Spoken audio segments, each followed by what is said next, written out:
Assalamualaikum warahmatullahi wabarakatuh.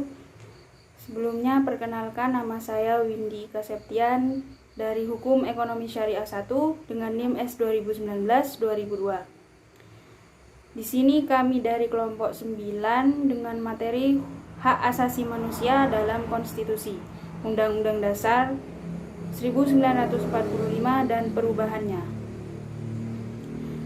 Di sini saya tidak sendirian. Ada rekan-rekan saya yang akan menjelaskan mengenai materi terkait hak asasi manusia dalam konstitusi tersebut dan menentukan apa saja rumusan masalah dari materi tersebut. Langsung saja saya sebagai materi pertama akan menjelaskan mengenai apa itu konstitusi dan apa itu hak asasi manusia. Konstitusi adalah aturan tertinggi di dalam suatu negara, di mana di dalamnya terdapat prinsip dasar penyelenggaraan negara, serta hak warga negara yang harus dipenuhi. Salah satu aturan yang ada di dalam konstitusi adalah perlindungan terhadap hak asasi manusia.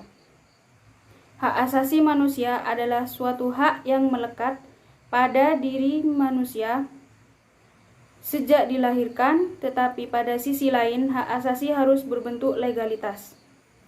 Perdebatan apakah hak asasi manusia harus diatur dalam konstitusi juga mewarnai pembahasan Undang-Undang Dasar 1945.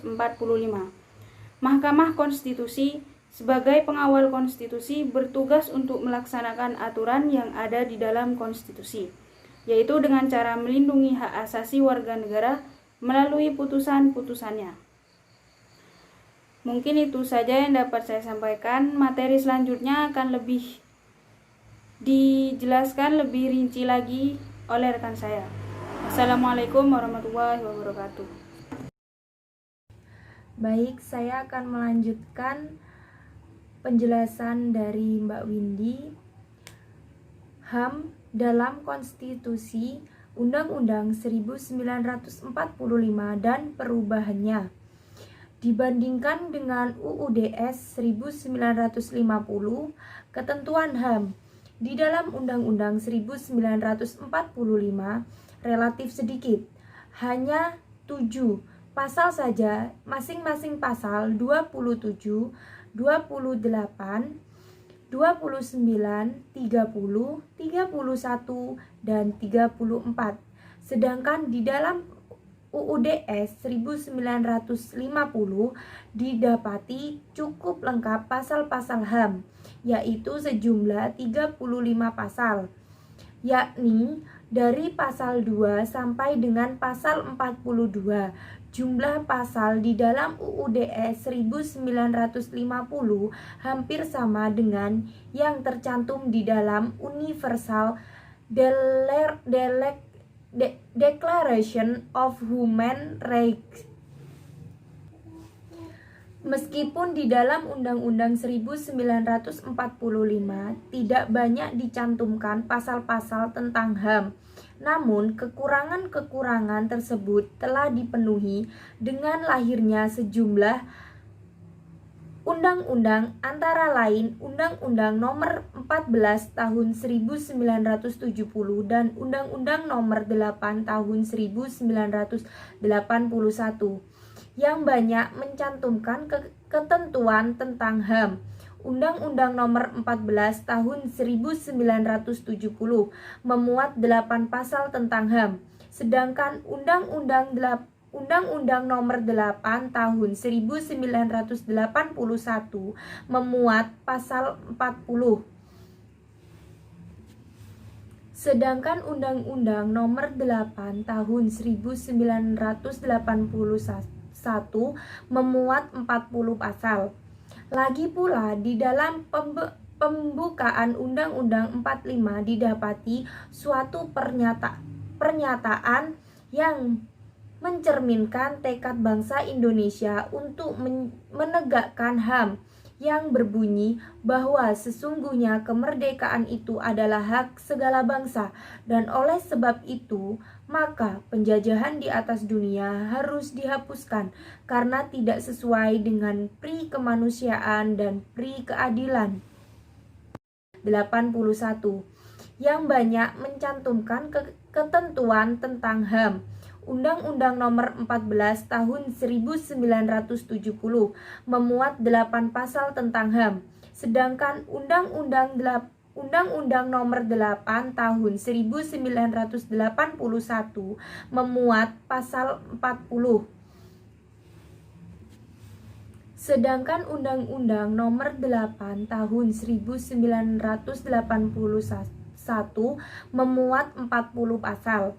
Lagi pula di dalam pembukaan Undang-Undang 45 didapati suatu pernyataan yang mencerminkan tekad bangsa Indonesia untuk menegakkan HAM yang berbunyi bahwa sesungguhnya kemerdekaan itu adalah hak segala bangsa, dan oleh sebab itu maka penjajahan di atas dunia harus dihapuskan karena tidak sesuai dengan pri kemanusiaan dan pri keadilan.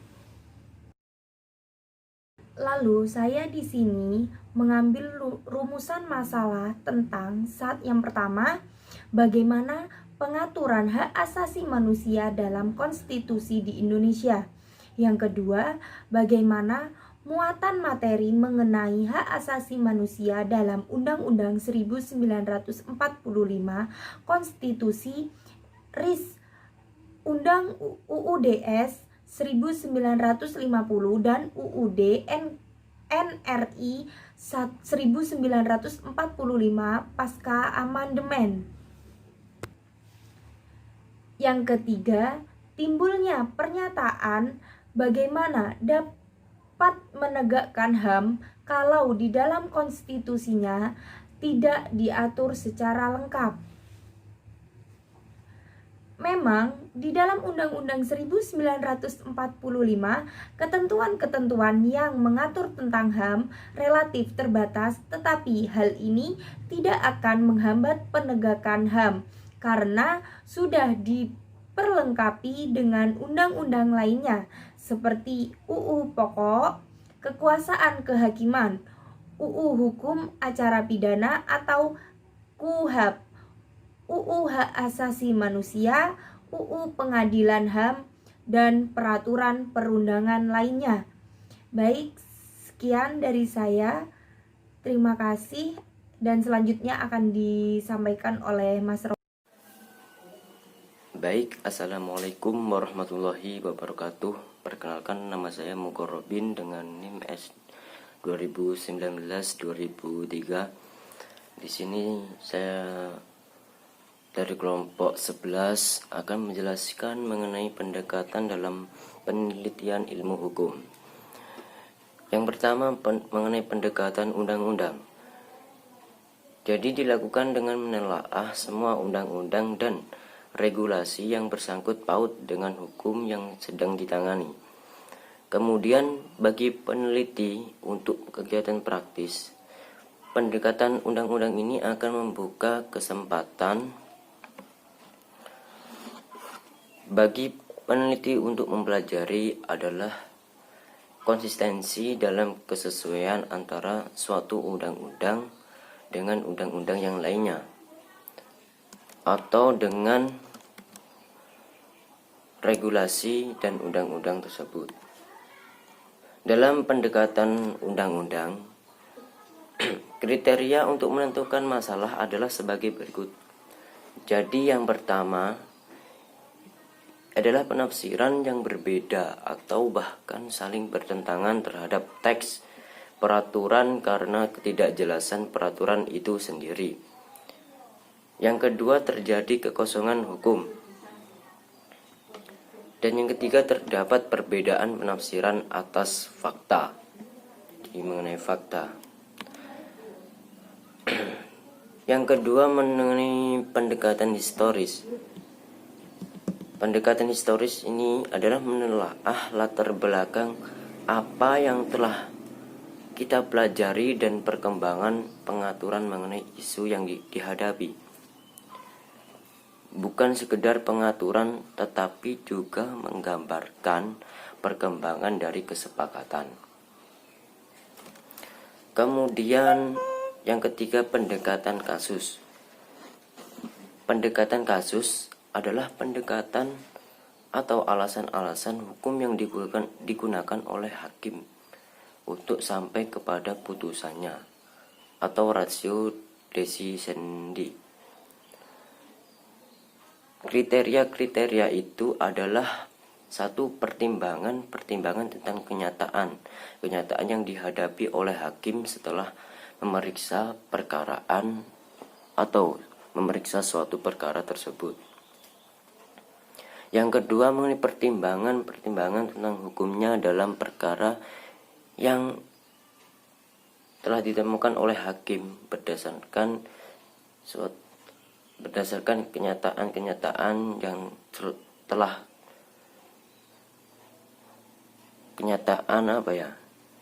telah ketemu tadi. Dan yang ketiga, keputusannya atau diktum. Dan yang keempat, mengenai pendekatan konseptual.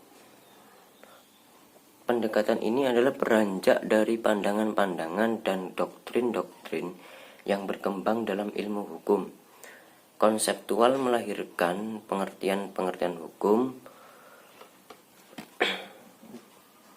konsep-konsep hukum, dan asas-asas hukum yang relevan dengan isu hukum yang telah dihadapi. Jadi cukup sekian yang dapat saya sampaikan, kurang lebihnya mohon maaf.